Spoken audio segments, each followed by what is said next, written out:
Hello and welcome to another episode of Democracy and Dictatorship. I'm Rohit Gandhi, and on today's episode, we're going to be looking at why this disparity between the rich and the poor still exists. The World Economic Forum recently concluded in Davos and saw world leaders and CEOs come together to discuss the state of the world.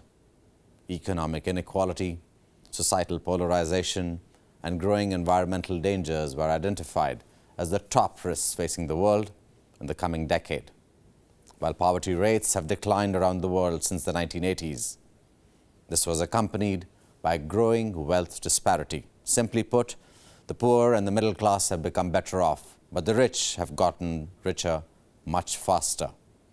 WIon's Manoj Ramani takes a look at the factors behind this trend and the threats that it poses for the future.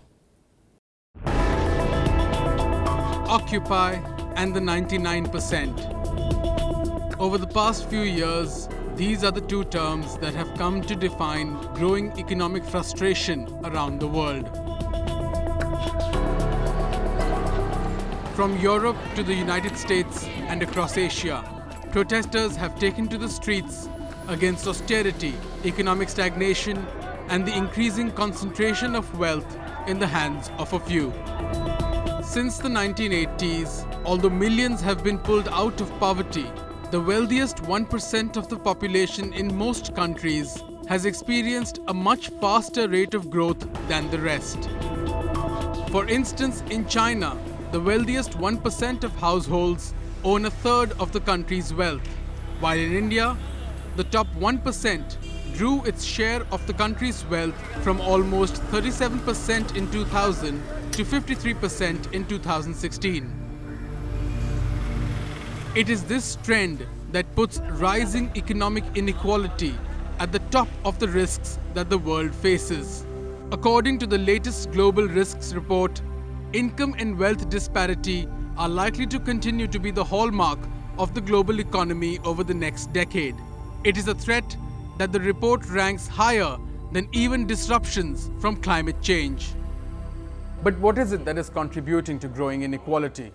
Is it merely in the nature of capitalism, or at least how it is functioning today? Or are there other underlying factors that are at play? While corruption and the flawed nature of capitalism, reflected in higher CEO salaries even during an economic downturn, play a key role in driving inequality, technological changes are a crucial component of the puzzle. Increasing automation is slowly diminishing the number of low-skilled jobs available for humans. Research shows that the US lost around 5.6 million manufacturing jobs between 2000 and 2010. Roughly 85% of these losses are actually attributable to technological changes. Likewise, studies from the World Bank indicate that automation threatens 69% of jobs in India. That number is as high as 77% in China. Another study claims that the global IT industry is likely to shed 1.4 million jobs by 2021 due to automation, with India's IT services sector likely to lose 640,000 low-skilled jobs. What this means is greater pressure on governments to create new economy jobs. But doing that means greater investment in education and skill development. But even that doesn't guarantee improved prospects, given that countries like Greece, Spain, Turkey, and even the United States have been witnessing high unemployment and underemployment among graduates. Experts say that it is this frustration with rising inequality that is fueling anti-establishment backlash around the world.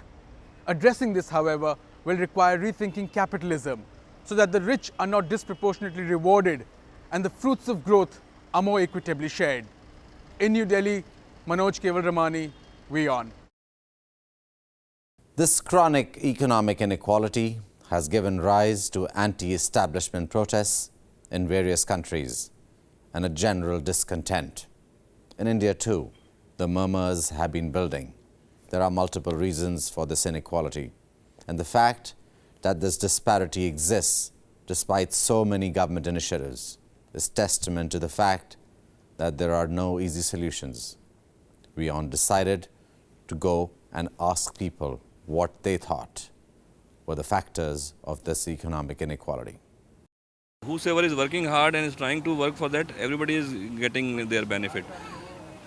So I don't think so that only richer are getting richer and poor are getting poor. पढ़ाएंगे, अगर अच्छी शिक्षा देंगे तो होगा, लेकिन उसमें भी थोड़ा सा अच्छा होगा तभी तो अच्छे करेंगे हम. पहले भी हम लोग ऐसे ही थे, अभी भी हम लोग ऐसे ही हैं. The richer people, they are okay, but the poor people, they are not getting education in our country.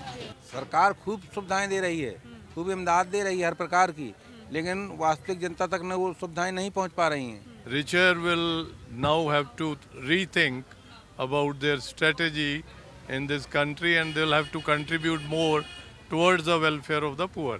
That is how the country will progress. नहीं, हमको तो कुछ नहीं हुआ है. मैं तो 15-20-25 साल से यहाँ रिक्शा चला रहा हूँ. The government should come out with new programs like carpentry, like stitching.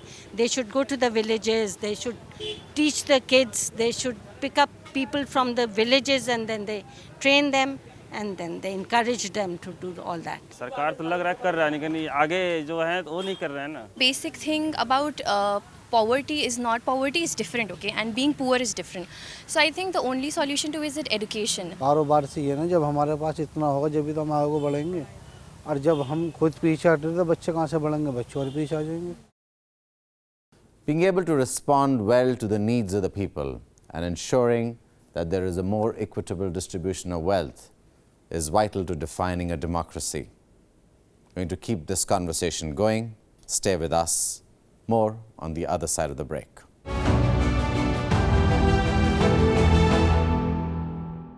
Welcome back to the show. We're joined by Surjit Bhalla. He's the chairman of the economic research and advisory firm Oxus Investments. He's also authored a book titled Imagine There's No Country, Poverty, Inequality and Growth in an Era of Globalization. Also with us is Nisha Agarwal, the Chief Executive Officer with Oxfam India. Nisha has worked on issues of poverty, inequality and development for more than 3 decades. Thank you both for being here on the show. Let me start by asking you, Nisha. Oxfam recently published a report on income inequality. The unfair privileges of the 1% is something we've already known about. What's new in this report?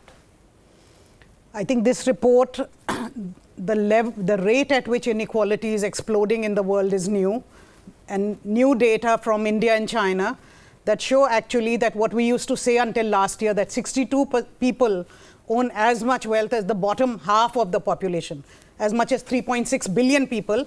Actually, with the new data that has been revealed, it's only 8 people. So we used to say you could fit all those people in a minibus. Now they can sit in a golf cart. According to an article in the Fortune magazine, if we take a look, it says a highly developed country has the maximum income inequality at 80.56%. What are they doing wrong? Look, and we're talking about not the to be US too here. technical, but there are 2 things we should be very, very careful about.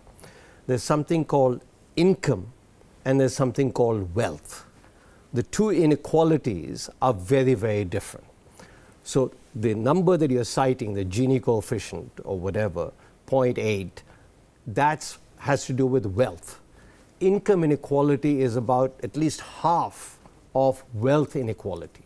So that's the first point I want to make. The second, if you now look at the trend in income inequality in the world, which is what most of us are used to, that income inequality today is very close to the levels it was in 1870. So in other words, in the late 1970s, world inequality peaked at about 0.7. And now it is down to about 0.62. So what does a Gini mean with these numbers? That is, if everybody owns, if one person owns the entire income, has the entire income, then the Gini is 1. If everybody has equal income, then the Gini is 0. So basically, those are the, if you will, the benchmarks by which to evaluate. The second problem that we have with calculations of wealth inequality, as Oxfam does, is that for 99% of the people, the most important asset that they have is education, human capital. Their index does not take into account anything to do with human capital. So I think the Oxfam indices and others who are on, we're all going to hell because wealth inequality has exploded, is a very, very flawed measure because it doesn't really take into account the wealth that has happened, the increase in wealth that has happened for 99.9% of the population in the world, especially in China and India and all the developing countries, where education has exploded and or attainment, educational attainment has exploded, therefore incomes have exploded, and which is why income inequality in the world is much lower now than 1870. Sweden is at the second number on the list, right? With 79.56. It's a welfare state. What I don't understand is how could it be so low in the rank? Because it's the wealth. That's the whole flawed measure.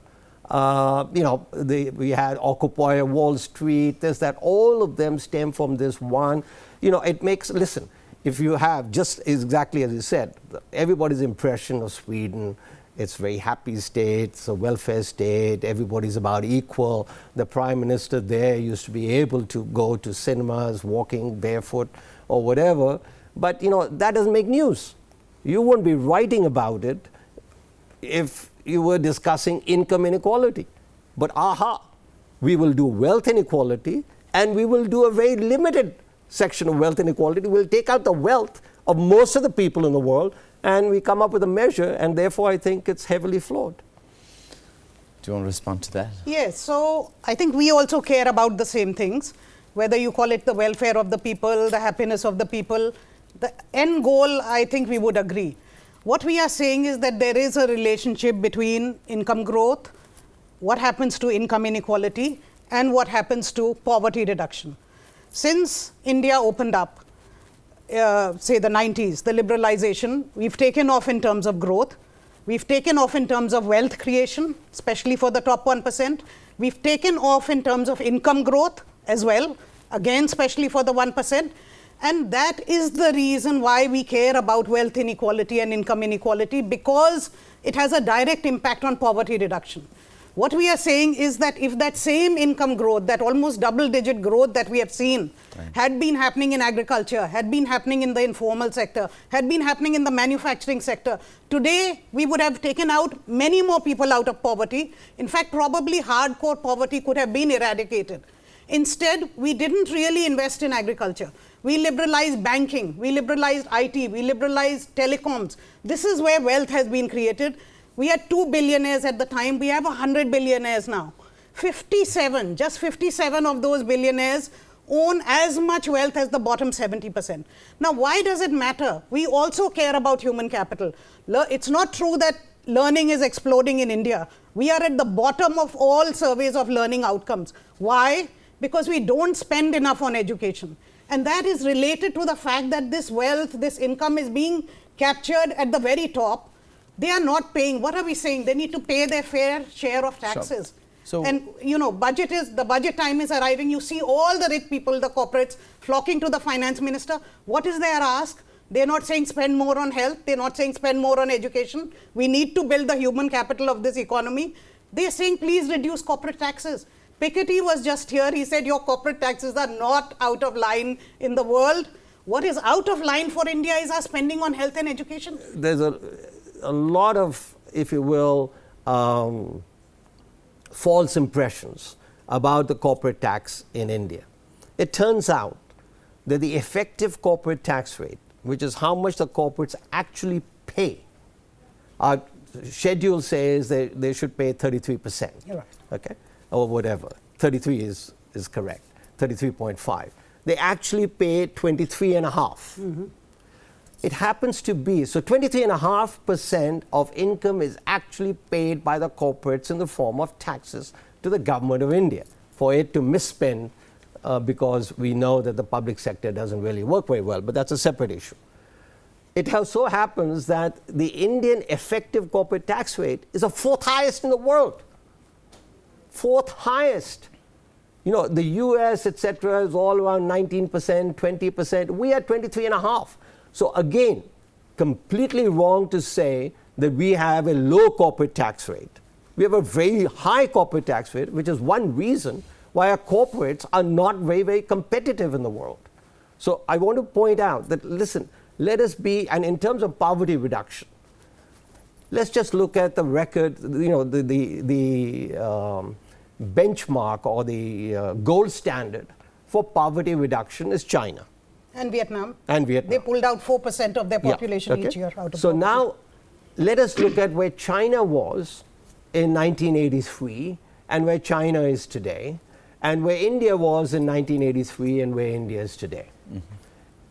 It turns out, according to the World Bank, this is not my statistics, according to the World Bank statistics, in 2009, China had 9% of its population as absolutely poor by their own standard. And you've worked there, I've worked there. Mm-hmm. Okay, I'm taking that as a gold standard. In India, it was 12%. So I think as far as the poverty reduction record goes, India has an exceptional record, absolutely no question. And if you will, very, very comparable to the gold standard. So we haven't faltered behind. Where we have faltered behind is in education and is in health. And the point being that these goods, why are their education attainment levels, while they've improved, the quality is bad, teachers don't show up at school, etc. And that is what we all need to put our minds to work as to why is it that the public sector education delivery is so terrible. So it's interesting to find out that while the corporate tax rate may be too high, but India has made some strides in poverty reduction. Let's take a quick break now. More when we return.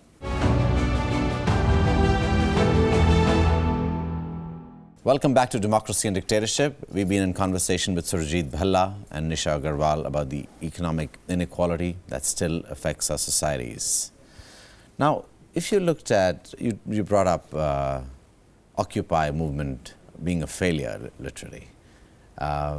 It seemed to suggest that the US was ready now to take on its businesses head on and make them pay taxes. But they seem to have elected Trump. Mm-hmm. Do you think there is a disconnect here in some way? Absolutely not. I'm not a great believer in Occupy Wall Street. I think it was a great political movement. It was maybe if somebody wanted to get elected in a very ultra-leftist place. But I think the goals of Occupy Wall Street, the data of Occupy Wall Street, this inequality data that 10 people have, all that, I think it is as close to nonsense as you can get. But I'm sure she has a different viewpoint. Yeah, I would certainly not say that Occupy Wall Street was a failure. We are seeing that build up now to the point where it is leading to people like Trump getting elected or Brexit. With the whole, middle class getting squeezed into either extreme rich or extreme poverty, that is the disenfranchised lot. So some people, very tiny people, proportion have benefited from globalization, but there's a middle group that has remained unaffected and has been suffering from it, and you're seeing them come back. And they're voting for very bad policies. We are not, the whole globalization that was supposed to bring prosperity by linking trade, by linking investment, by opening up to movements of goods, capital, people, is now going backward. So you are electing people who are saying we don't want to deal with others, we physically want to literally build walls in the world. The same thing with Britain, the same thing. This is not good. And all of this is directly related to rising inequality. So I would say that movement is continuing, the anger is building, and things are going to go from bad to worse. And if people like Surjit, who I'm sure have been touting the virtues of globalization, this is what it's led to. And if globalization is a good thing, then certainly Trump and Brexit are not a good thing and are caused directly by inequality. You should be very afraid of what is happening. Yeah. Let me just add, because I think that's an important point. Because I have just completely the opposite interpretation of the facts. There was precisely the success of globalization that has led to or contributed to the election of Trump and, if you will, Brexit. Let me explain. If you take, and mind you don't have to get very complicated in this, you don't have to look at how many people own what, etc. Between 1980 and 2015, if you will, per capita income in China and India taken together went up at the rate of 6% per annum. Okay? Now, per capita income in the Western world went up at about 1.5% per annum. So notice, the poor are getting richer at a much faster rate than the rich are getting richer. And it doesn't matter whether you use the top 10% or top 5% or the top 5 people. This kind of growth that India and China, mind you, very, very large populations, have shown for the average person, and we can, as I said, we just discussed about the poverty at the low end, at the high end, across the board. So what has happened? With this globalization and the expansion of education in China, India, Indonesia, Vietnam, you name it, there is a large amount of middle class who can do the same work as an American, as a Britisher, as a European. Has the same, by same work, I mean the same productivity, but at about 1/3 the level of wages. So what has happened? Industries move out off from England, from the US, etc., and move to China, India, etc. So what we are saying, come here, because we can be just as productive and at 1/3 the wage. This is the normal way. This is, if you will, we should celebrate globalization. Going through the 80s and 90s, absolutely, we all celebrated. And 2000s. And the 2000s, absolutely. It saw that movement. But I think the point Nisha is trying to make is, do you think we are now going to go backwards with people talking about let's not get services and jobs, get out and stay within the economies? You know, you can't change Mother Nature. You know, there was this ad about margarine and butter. Okay? Point is, Mother Nature is what globalization does, is what Adam Smith talked about.